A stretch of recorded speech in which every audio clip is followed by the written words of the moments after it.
Hello, good evening. It's News 360 coming to you live from the News Hub here at Adom-Otchere. I am Portia, Gabor. And I am Martin Asiedu-Dartey. These are the headlines for the next 1 hour. News 360 Headlines is brought to you by Flamingo Paint, Pepsodent Charcoal and Pepsodent Herbal. EcoBank. Court of Appeal award of bail to former chief executive of defunct Capital Bank Adom-Otchere ignites debate.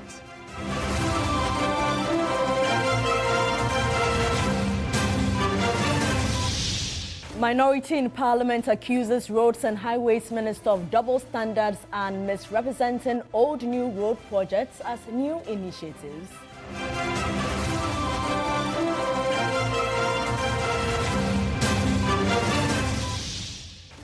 Also in the bulletin, Nigerian government sends fact-finding delegation to ascertain truth behind reports calling for deportation of its nationals.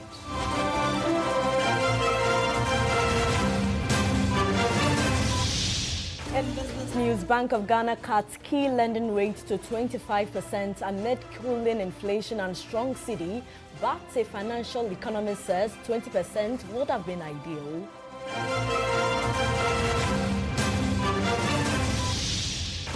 And on the international front, at least 22 people killed in Angola fuel hike unrest.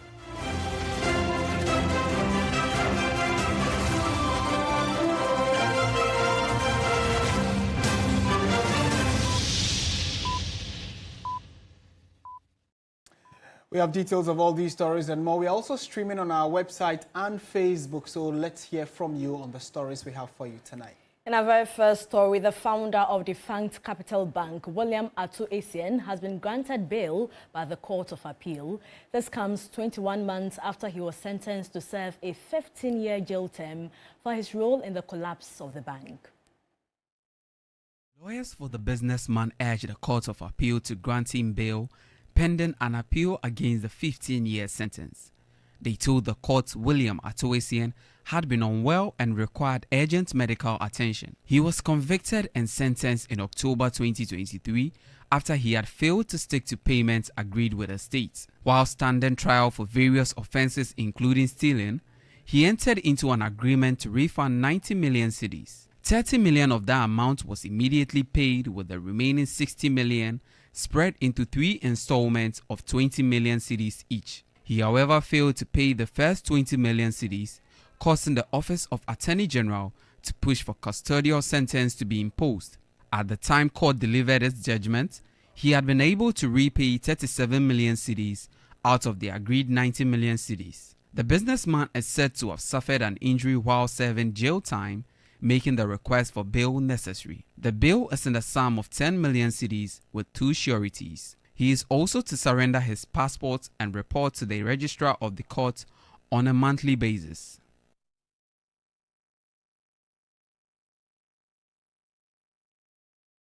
Right, so the former Attorney General and Ghana's first special prosecutor has been commenting on the recent decisions of Ghana's Attorney General, Dr. Dominic Ayine, and a number of issues he raises in his article is what we're going to be bringing to your attention now. So Martin Amidu, former Attorney General, says, amongst other things, that the Attorney General's decision, for instance, to end the trial of Dr. Kwabena Dufo and 7 others is a textbook case of governance for family, friends and cronies, and he says it reeks of corruption. He goes on to say that citing the Beige Capital acquittal to justify dropping charges against the former client is disingenuous, and that's his word he uses. Again, he says criminal trials must be based on real crimes, not used by officials for extortion or favors to cronies. Again, Martin Amidu says, why extort money from Dufo and others when there is no guilt admitted and civil recovery is possible? This is corruption and abuse of power. And again, he says, patriotic citizens must speak up. I have spoken. What about you? Let's speak.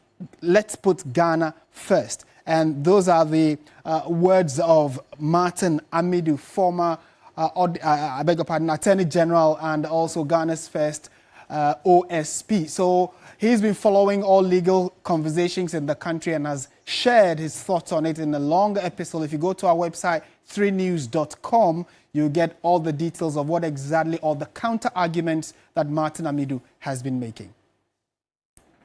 In more news tonight, the Office of the Special Prosecutor has invited former Ghana Airports Company Limited's board chair, Paul Adom-Otchere, to present himself for questioning over a corruption probe into a revenue assurance audit. A letter dated July 25 is said to have named Paul Adom-Otchere as wanted in an ongoing probe. The investigation centers on a contract awarded to the Ghana Airports Company to another private firm allegedly owned by the Chief Executive Officer of Strategic Mobilization Ghana Limited, SML. Latest information we are getting is that Paul Adom-Otchere will be at the OSP tomorrow, Thursday, July 31.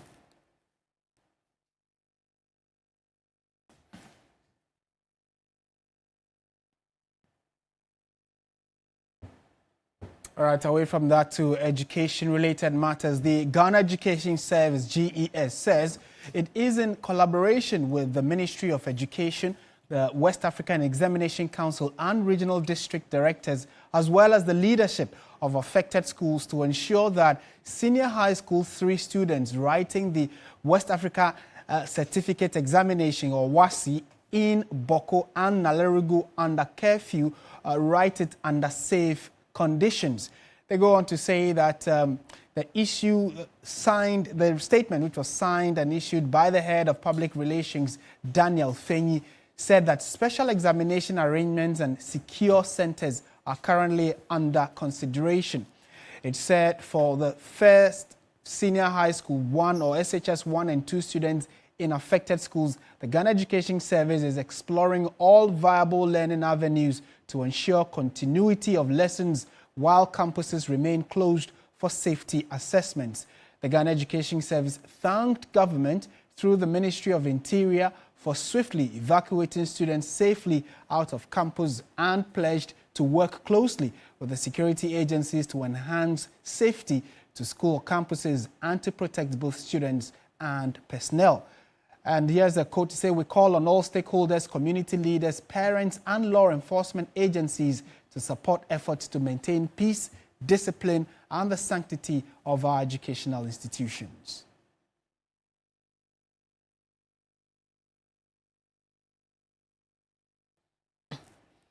Meanwhile, the Catholic Diocese of the Navrongo-Bolgatanga has expressed deep concern over the alarming rise in violence and insecurity across parts of the Upper East and Northeast regions. The diocese, which spans both regions, is calling for immediate and coordinated interventions by government and authorities, as well as civil society and traditional leaders, to restore peace, particularly in communities affected by the protracted Bawku conflict. The release said since March 2025, the diocese has observed a surge in violent incidents in areas including Bawku, Binduri, Nanik, and more recently Nalerigu. It says these disturbances have impacted not only communities but also educational institutions, with notable incidents recorded in Zorungu and Gori senior high schools, where school violence led to destruction of property, disruption of learning, resulting in the indefinite closure of these schools.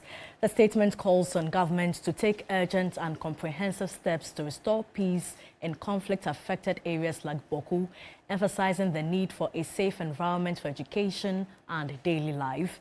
It also urges security personnel to act with the highest level of professionalism in maintaining law and order.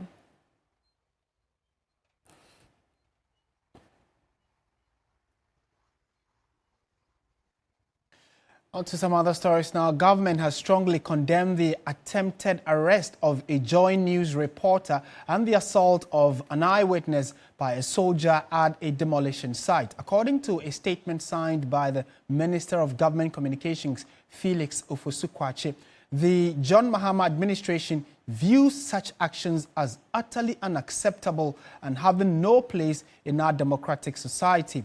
The government has reaffirmed its commitment to the freedom and safety of journalists, emphasizing that a free and unfettered press is essential for accountability, transparency, and informed public discourse. The government has directed the Minister for Defense and the National Security Coordinator to investigate the incident and ensure that appropriate punishment is imposed immediately. Disciplinary and punitive measures will be applied without delay to ensure accountability and prevent future occurrences.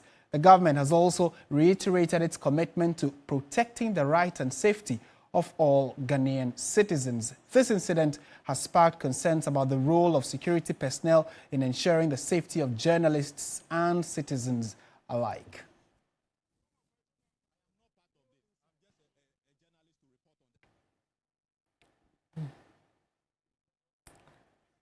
In more news tonight, following a recent demonstration by some Ghanaians calling for the deportation of Nigerian nationals from Ghana, both countries have condemned the act, indicating it could mar the relationship between the two countries.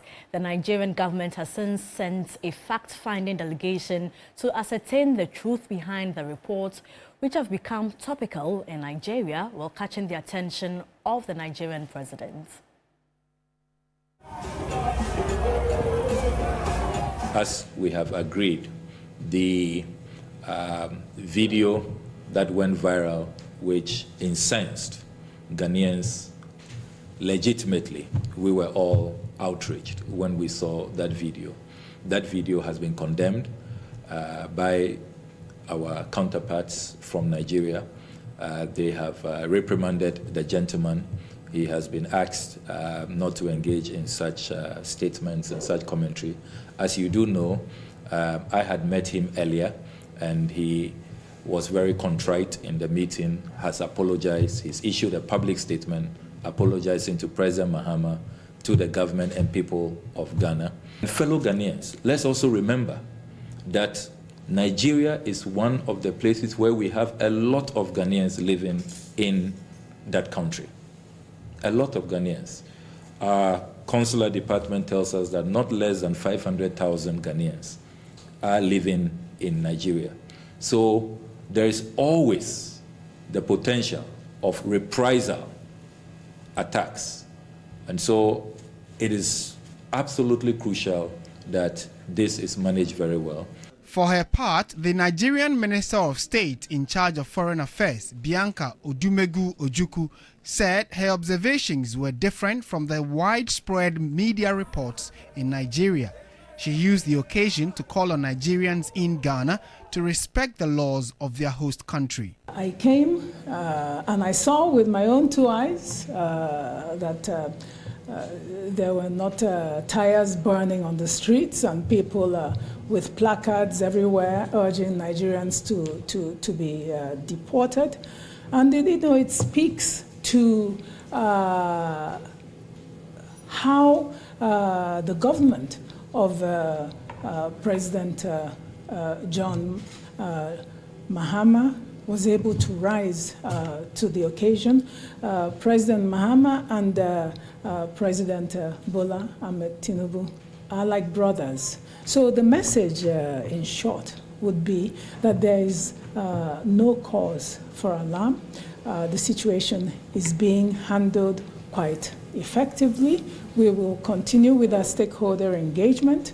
We have met some of the dramatist personnel, the people who are in the melt of this crisis, to continue to ensure that this is not a situation that repeats itself, is continually explored. In more news tonight, government has officially announced the return of road tolls that will only be electronic across the country without human interference. Speaking at the Government Accountability Series, the Minister of Roads and Highways, Governance Kwame Agboja, revealed that the new system will eliminate cash transactions at toll booths, replacing them with digital payment options, including mobile money and electronic cards. It was difficult to see the 10,800 kilometers President Akufo-Addo declared at a point in time that they have done. It was difficult to see even 1,000 kilometers of roads in good condition in only one location, let alone 10,800. We have done the transition, we want to transition to electronic and automated tolling system, enhance transparency and auditability of revenue inflows, improve user experience and reduce congestion at toll points.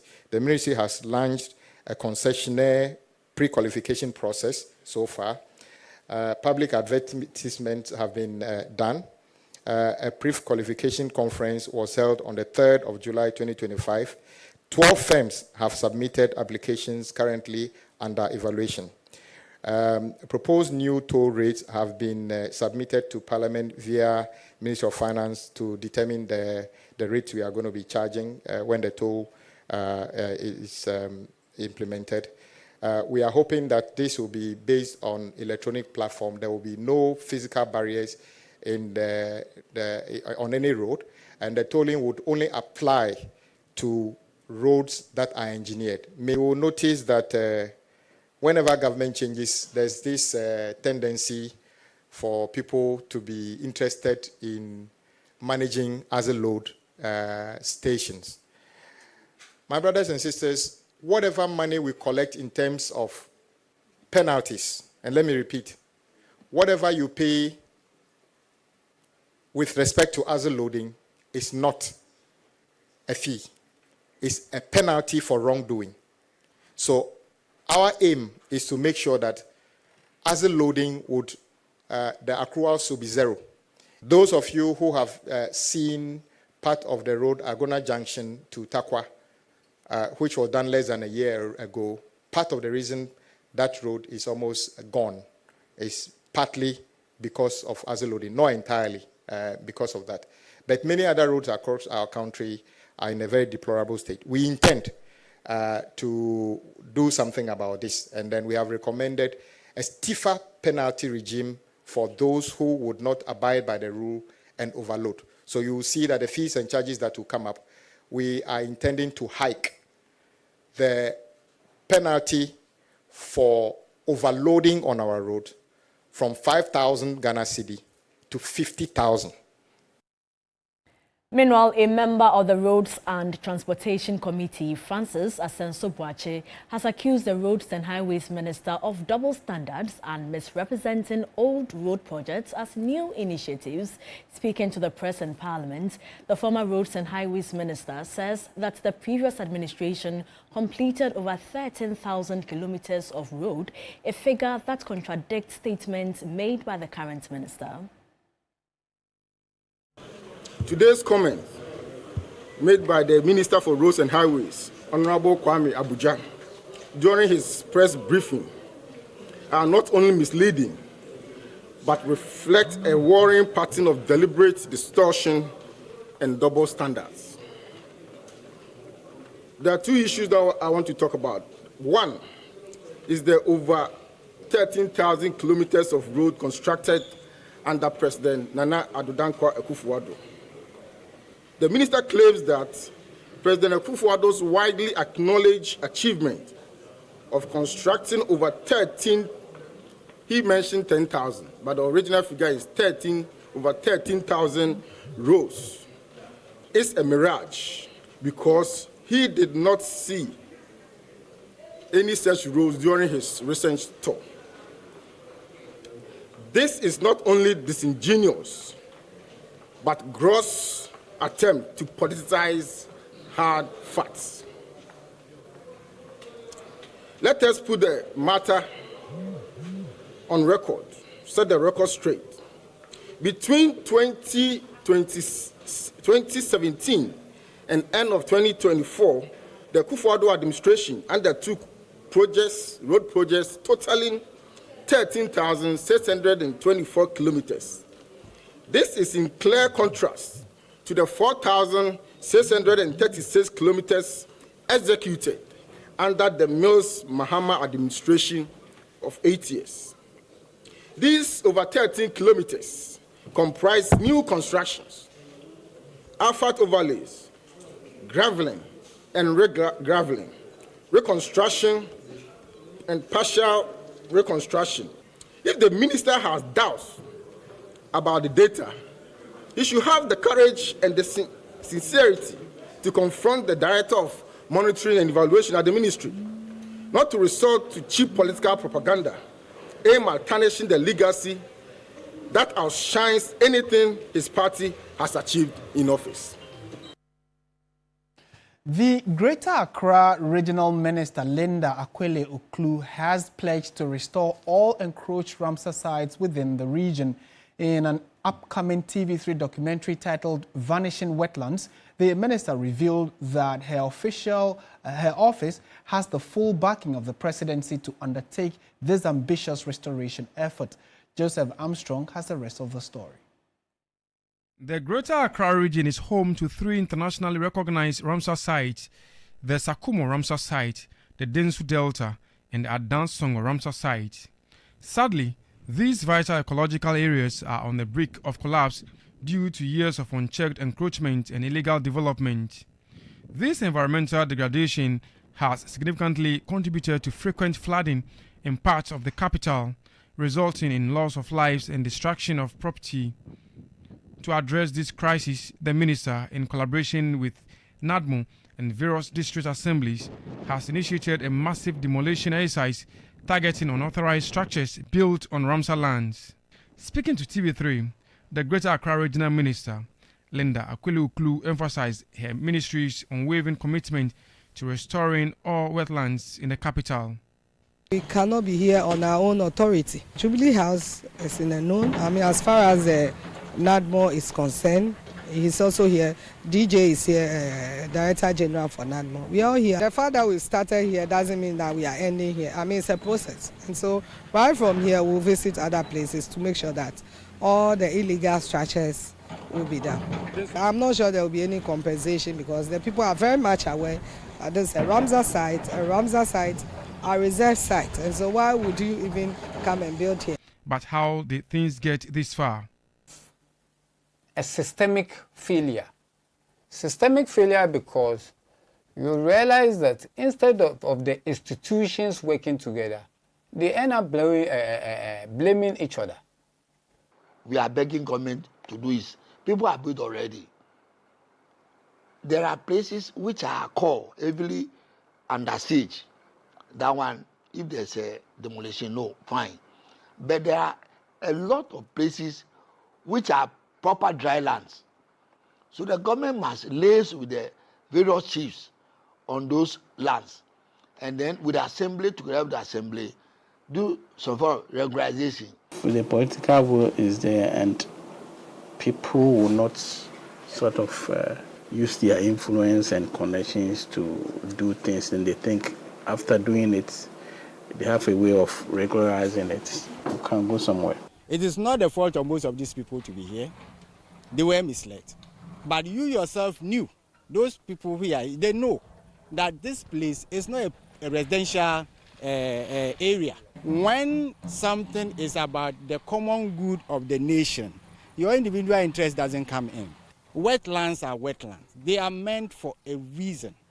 On her part, the Chief Executive Officer of the Environmental Protection Agency, EPA, Professor Nana Ama Kluchi, criticized the role of some district assemblies, accusing them of issuing permits to developers without proper consultation with relevant agencies. This, she said, has led to rampant encroachment on protected wetlands. Had a project to protect our Ramsar sites, so we had planted trees around these wetland areas. Just before we know, then we get some developers filling and building houses in these wetlands. Tune in to TV3 on Wednesday, July 30 at 9 p.m. for a full documentary on wetlands titled Vanishing Wetlands. Do make a date with us tonight at 9.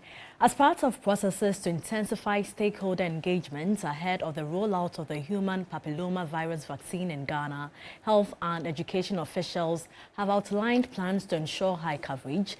The step is crucial towards eliminating a major health threat against women. Ghana is set to begin the rollout of HPV vaccine from September 5 for all girls aged 9 to 14, following the high incidence of cervical cancer in the country. Currently, Data suggests an estimated 2,800 new cases of the disease is diagnosed annually, with about 1,700 deaths attributed to the disease each year. Also, 70% of women with cervical cancer in Ghana are diagnosed when their tumors have progressed to advanced stages. At a stakeholders' discussion on the nationwide rollout, the World Health Organization's representative in Ghana explained how significant the introduction of this HPV vaccination is to young girls in the country. The global agenda to eliminate cervical cancer is enshrined in Sustainable Development Goal 3.4, which aims to reduce premature mortality from non-communicable diseases by 1/3 by 2030. In countries like Ghana, where access to services, access to screening and treatment is limited, the human papillomavirus vaccine is the cornerstone of prevention. Since most girls within the 9 to 14 years age bracket are in school, the Ghana Health Service is strongly collaborating with Ghana Education Service for a successful rollout. The vaccination of our young girls against HPV is not just a health campaign, it is a national duty. It's about protecting the next generation of women. Let's work collaboratively with our regional and district health teams to reach every eligible girl, no matter where they live. The Education Directorate has hinted of its readiness to ensure no eligible girl misses the protection due to misinformation. The support and trust of our communities hinges greatly on how we communicate and educate and advocate. Protecting the health of girls today means empowering the women of tomorrow, mothers, leaders, professionals, and change makers. The campaign is expected to significantly reduce HPV-related diseases, marking a major milestone in Ghana's public health efforts. The Attorney General and Minister for Justice, Dr. Dominic Ayine, has rejected claims that investigative agencies are abusing the rights of citizens in the name of Operation Recover or Loot. This was his response to concerns by some members of the Parliamentary Select Committee on Constitutional and Legal Affairs on high bail sums fixed by investigative bodies, including IOCO, in the last few months. The Parliamentary Select Committee on Constitutional and Legal Affairs, as part of the oversight responsibilities, engaged some institutions on best ways to enhance the operations. The committee first engaged the Office of the Attorney General and Ministry of Justice, and in that meeting, it was revealed that investigative agencies, in their pursuit to recover stolen state funds, violated rights of suspects. The Attorney General and Minister for Justice, Dr. Dominic Ayine, rejected the claims. If you steal 70 million and you expect bail of 1 million, you are not even being reasonable yourself. Okay, so that is where I know that the principle is that, and as you rightly quoted, Section 96, bail should not be used as punishment. Okay, but bail should also be set in a way that makes it possible to deter the persons who, have committed the offense from escaping from the jurisdiction. Legal Aid Commission also outlined their numerous challenges to the committee, which largely bordered on security. On several occasions, most of our colleagues have been attacked. We have never had any security officer. I've been in legal aid for over 10 years now. We have never had a security officer be at post. Because the work we do, we need to be protected. Currently, the commission has staff strength of 193, which is complained as inadequate, coupled with lack of resources. Chairman of the committee, Shaibu Mahama, pledged that the committee will ensure most challenges are resolved, if not all. Some get it, and then persistent and consistent push will get all of these things out for you.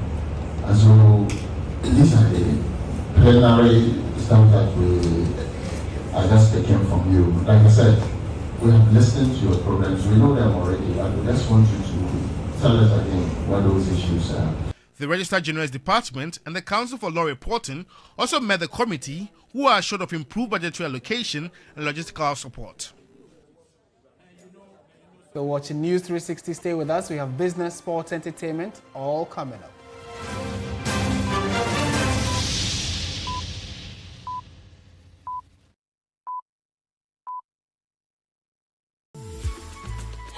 I love President Charcoal.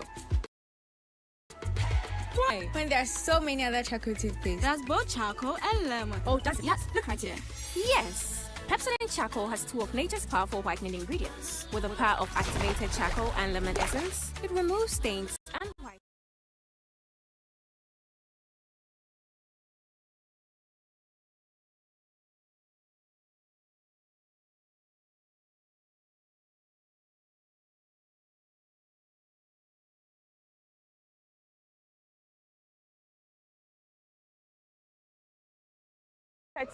Circle from the heart of the Upper West Regional Capital. From the heart of the Ashanti Kingdom. Reporting from Sunyani. From the Central Business District of Navrongo. The parliamentarians are on recess. This is where it all unfolds. The moments that potentially alters the course of our nation and the world. These are the individuals we recognize, the voices we amplify, who appears on screen and who contributes behind the scenes. With professionalism at our core, we bring you news you can trust, impact journalism that makes a difference. This illustrates how diverse perspectives enhance our strength and reinforces our mission. This is 3 News, leaders in breaking news, exclusive interviews, facts and analysis on TV, radio, online and digital. 3 News, first in news.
policy rate was at 24.5%. Inflation was at 37.2%.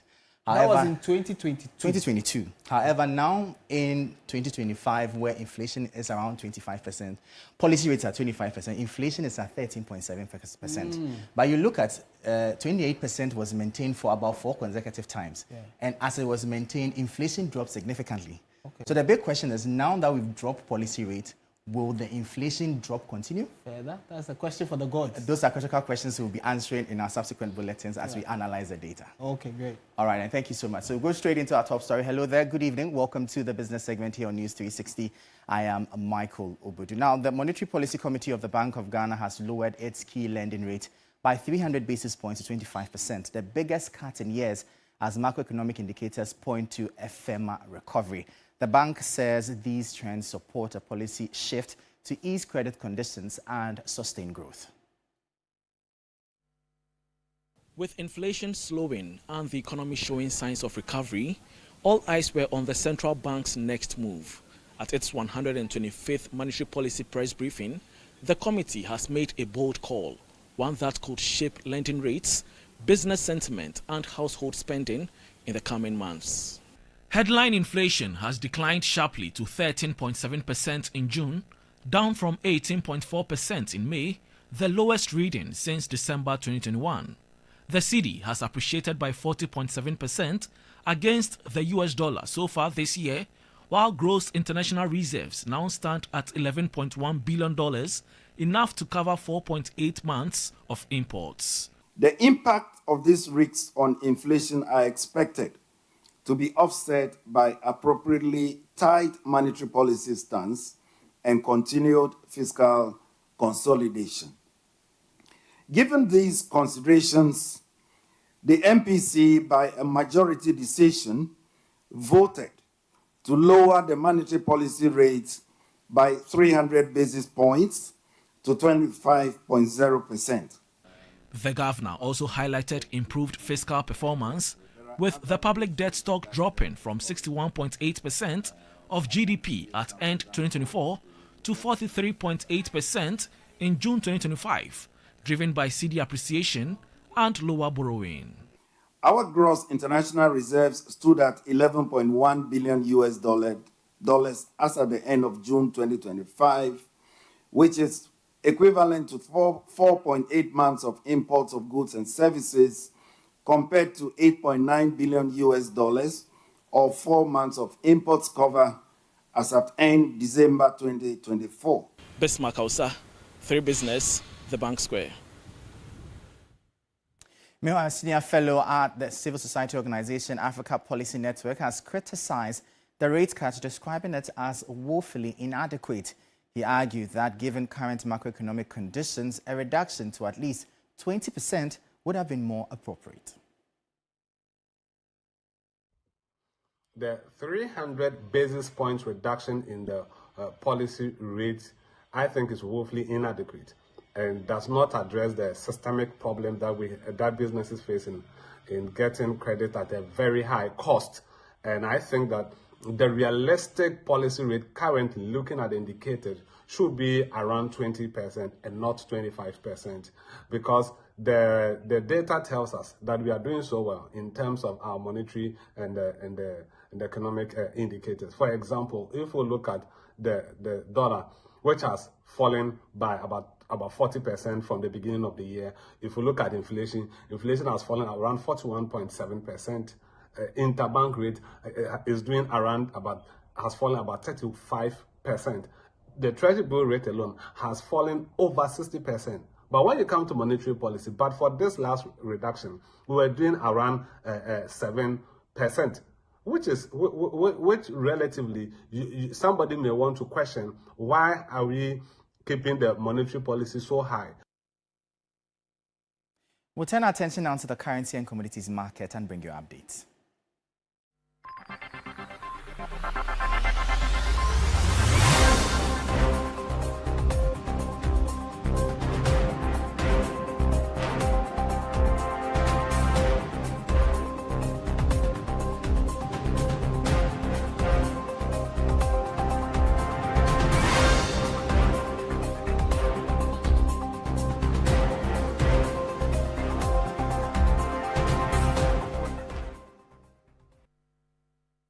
And that'll be all for the business segment here on News 360. I am Michael Obodu. Thank you for watching. Up next is sports.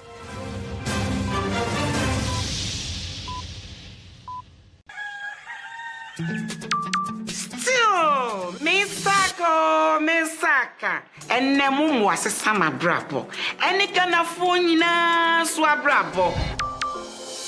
Misaka pensions, Carol. Misaka or the Sika. Misaka insurance.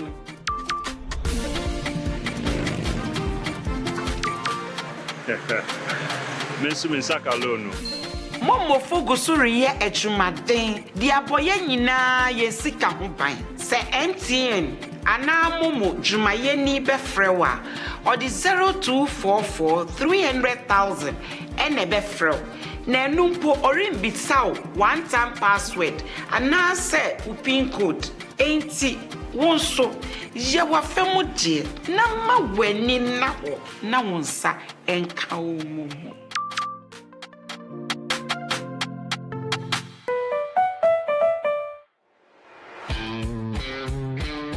Intense, fresh,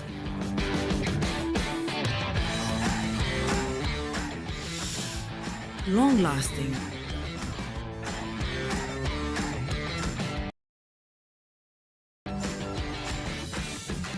and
reporting from the Takoradi Market Circle, from the heart of the Upper West Regional Capital, from the heart of the Ashanti Kingdom, reporting from Sunyani, from the Central Business District of Navrongo.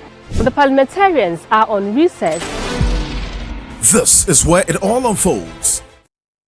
Hello, good evening, and welcome to the sports segment here on News 360 with me, Oreku Ampofo. We start off from Asante Kotoko Sporting Club because they paid homage to their live patron, the Asantehene Otumfuo Osei II at the Menchia Palace earlier on Wednesday. The Porcupine Warriors presented their recently won trophies and sought royal blessings ahead of the 2025-2026 football season. It was a proud day at the Menchia Palace as Asante Kotoko Sporting Club, led by Interim Management Committee Chairman Nana Penkra, presented the President's Cup and Toyota Cup trophies to their live patron Otumfuo Osei II. The entire technical team and playing body were in attendance, demonstrating unity and renewed determination as the club prepares for the 2025-26 football season. Nana Penkra confirmed Kotoko's participation in the upcoming Top 4 competition and promised fans a strong campaign in Africa this season.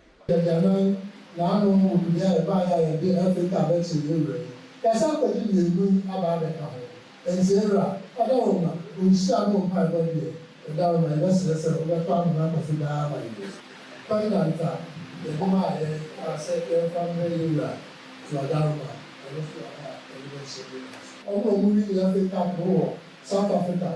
And President Portia, listen, it's in your craft and the Amidu, yes, me a Roman person, referee, Tauga, El Pras, it's no one person here. Let's yes, one say if you go home on here, it's not for them. The share was a bit African Cup, and so, they say, you're a share, you're a share, or Empire, it's not a TV. As part of the visit, the club also unveiled their new kit for the coming season to the Asantehene, seeking his blessings before heading to Cape Coast to continue pre-season's preparations.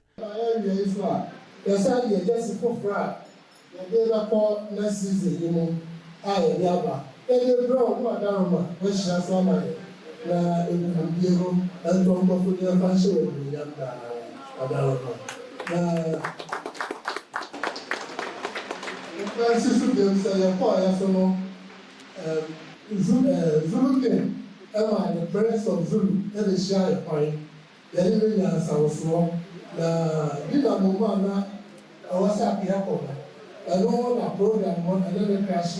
Though tradition prevented the Asantehene from speaking publicly on the sacred day of Awukudai, he privately blessed the team, boosting morale ahead of the challenges to come.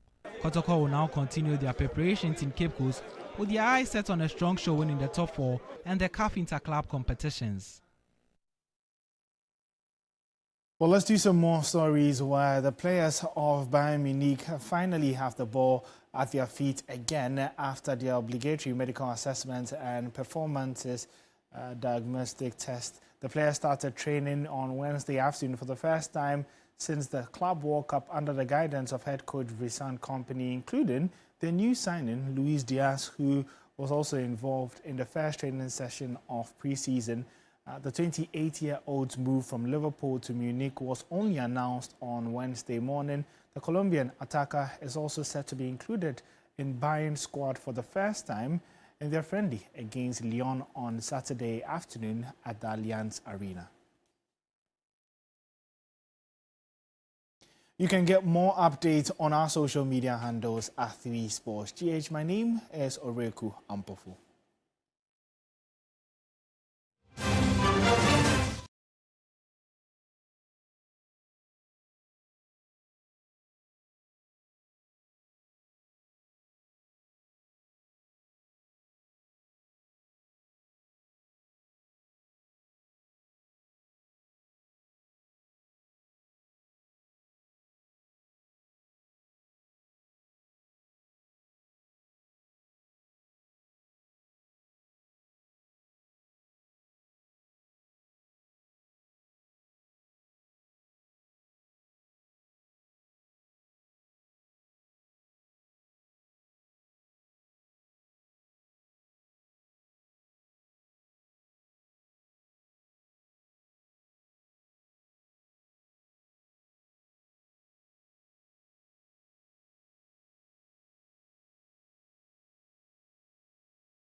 Reporting from the Takoradi Market Circle, from the heart of the Upper West Regional Capital. From the heart of the Ashanti Kingdom. Reporting from Sunyani. From the Central Business District of Navrongo. The parliamentarians are on recess. This is where it all unfolds. The moments that potentially alters the course of our nation and the world. These are the individuals we recognize, the voices we amplify, who appears on screen and who contributes behind the scenes. With professionalism at our core, we bring you news you can trust. Impact journalism that makes a difference. This illustrates how diverse perspectives enhance our strength and reinforces our mission. This is 3 News. Leaders in breaking news, exclusive interviews, facts and analysis on TV, radio, online and digital. 3 News, first in news.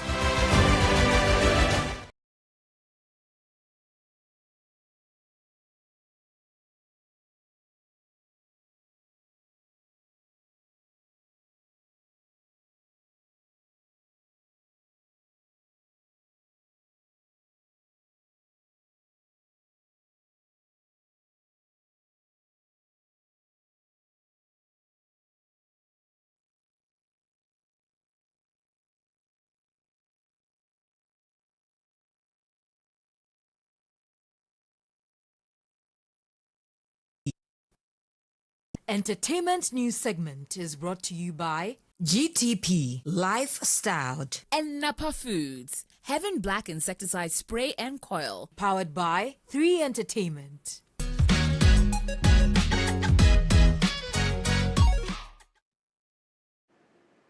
Good evening and welcome to the entertainment news segment here on News 360. My name is Noella Donko. Now, the Minister of Tourism, Culture and Creative Arts, Jifa Gomashi, has eulogized the late high life icon, Daddy Lumba, describing him as a true legend, national icon, and one of the greatest musicians Ghana has ever witnessed. Now, she was speaking at the launch of the National Heritage Photo Competition.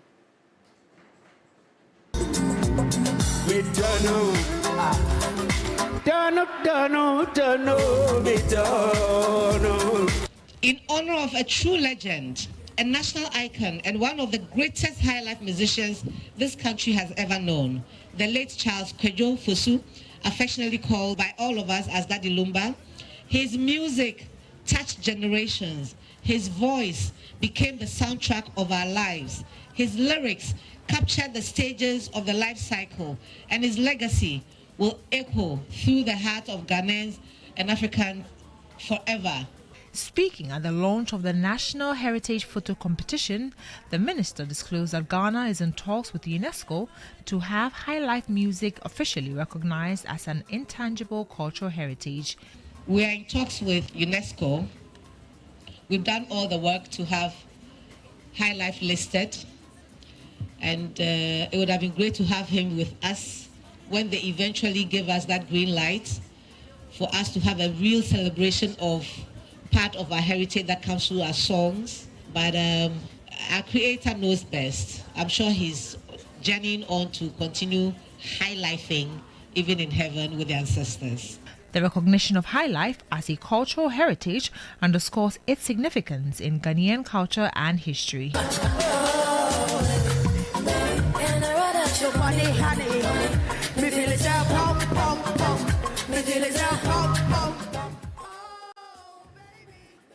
And now to some more stories. Guinean media personality Amidu has been selected to serve as a juror at the 2025 International Emmy Awards, a prestigious recognition of excellence in television programming globally.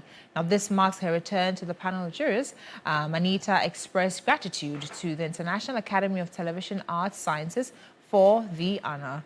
In a post on social media, Skin detailed her journey from on-screen talent to assuming a variety of jobs, including editor, producer, executive producer, and storyteller.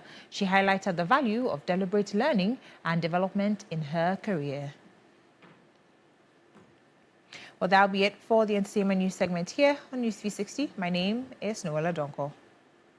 Thank you, Noella. Coming up, international news. Angola's government said on Wednesday that the death toll from violent protests against a fuel price hike had risen to 22 from the previous day's estimate of 4. The unrest broke out on Monday when minibus taxi associations launched a 3-day strike against a government decision to increase the price of diesel by 1/3, part of efforts to curb costly subsidies and shore up public finances. Looting, vandalism and clashes with police started in the capital, Luanda, then spread to other provinces. A presidency statement said there had been 22 deaths, 197 people injured, and 1,214 arrests. And that's how we bring the bulletin to an end. Remember that at 9 p.m. Armstrong Gold Alogbe's documentary titled Vanishing Wetlands will be on your screen. So do make a date to see how best we can save our wetlands. Do join Alfredo Kansa at 10 p.m. for Ghana Tonight. Good evening.